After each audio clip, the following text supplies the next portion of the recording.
We will move along into the Gardner-Webb version of our Inside Eagle Nation podcast this week, as we are now joined by the voice of the Running Bulldogs and Dave Friedman. Dave, appreciate you joining us.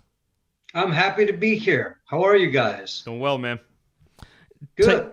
Take us into, and Gardner-Webb has had I know we've talked about it a lot with Georgia Southern, but Gardner-Webb has had a crazy last 12 months of what Gardner-Webb football looks like. You didn't have the spring or the fall 2020 season that you thought you were going to. It got pushed to the spring with a lot of FCS programs. But what is it that kind of the last 12 months have meant to this team having that 4-game spring season?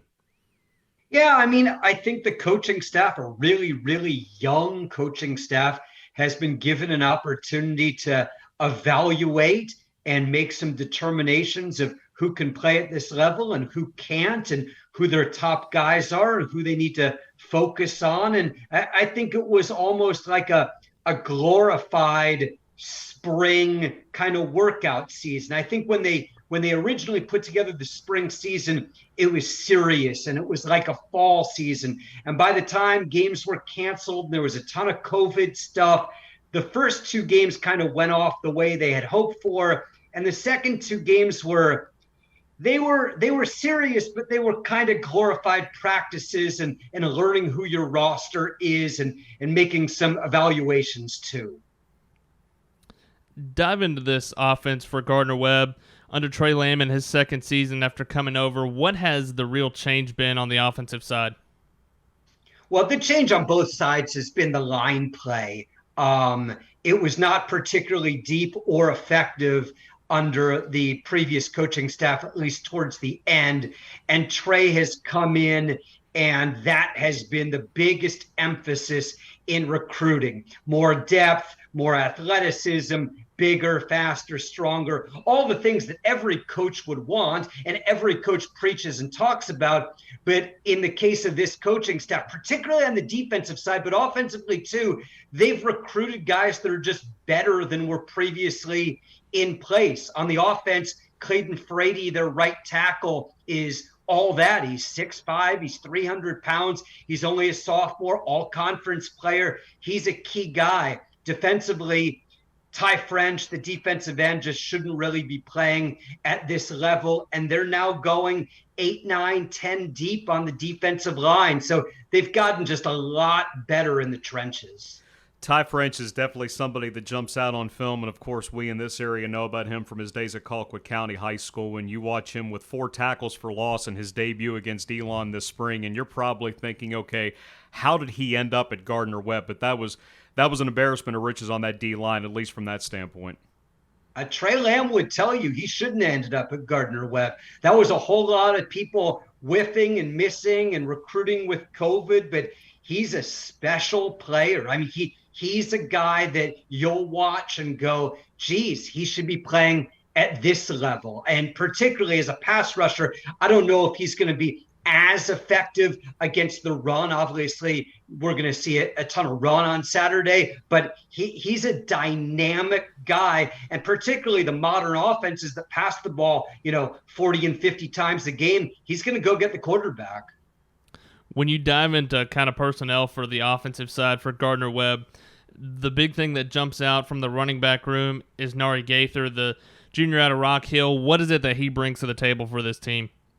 He was a guy that Trey Lamb recruited when he was the offensive coordinator at Tennessee Tech. He was a terrific player in Rock Hill, which you guys know is a big-time football area, and he has gotten to Gardner-Webb and done everything he was expected to. As good as a freshman and good as a sophomore, terrific pass catcher. He's good third down as a blocker. You can hand him the ball. He can run patterns. You can swing it out to him. He's kind of a do-it-all guy. And on an offense that doesn't have a ton of returners, lost a couple of key wide receivers in the transfer portal, Gaither is that one consistent, reliable offensive weapon.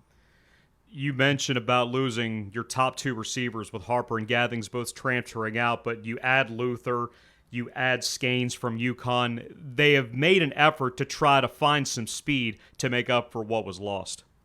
Yeah, there's no question. I think the tight ends are going to play a much bigger role this year, too. Dalen Thomas is a guy they like a lot.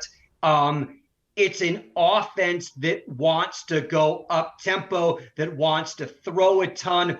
Who the guys that are going to be your primary pass catchers are. I've been to 2 scrimmages.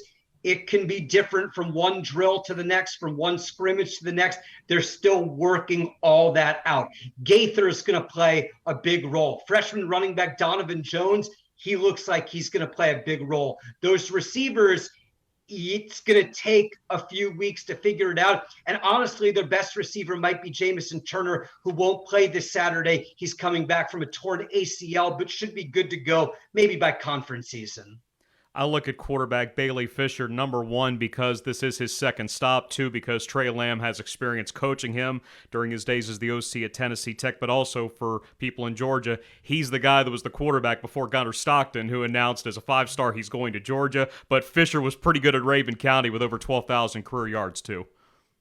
Yeah, I mean, they've got 4 quarterbacks that have all worked with the ones in preseason, and Fisher is obviously the most experienced. He had a couple of really good years at Tennessee Tech. I don't know that he necessarily wanted to leave, but they were changing the offense. Trey Lamb was his offensive coordinator. He's very familiar with it, and I think he's a guy that Trey's really, really comfortable with. Jai Tolan is a left-handed sophomore, terrific with his feet. Tavon Bowers was on the roster at Wake Forest, more of a pocket passer. I think whoever they go with, there's serious upside and reason to be optimistic, but Fisher is obviously the seasoned option. You talked about the trenches on both sides, offensive and defensive line, but in the back 7, back 8 for you guys, who were the guys that really jump out for this defense? You know, A.J. Thomas had a terrific year last year playing kind of that nickel role. He's going to play boundary corner this year. And they have a youngster, Raekwon Owsley, who's going to play opposite him. He's a Florida track kid, a 4-4 type, and they're really high on him as well. Damien Williams, Georgia Tech transfer veteran, has played with Gardner-Webb the last season or 2. My broadcast partner, Reggie Walker, who played in the secondary at Penn State, thinks the secondary is the strength of this team. The coaching staff and I think it's the front. It's the defensive front. But he's a former safety, and he thinks this is a really gifted unit. Overall, for this Gardner-Webb team, what's the feeling around that program? And kind of, we talked about the strange calendar with playing the 4 games in the spring for your schedule in 2020 technically, but what's the feeling around this team getting ready for this 2021 season?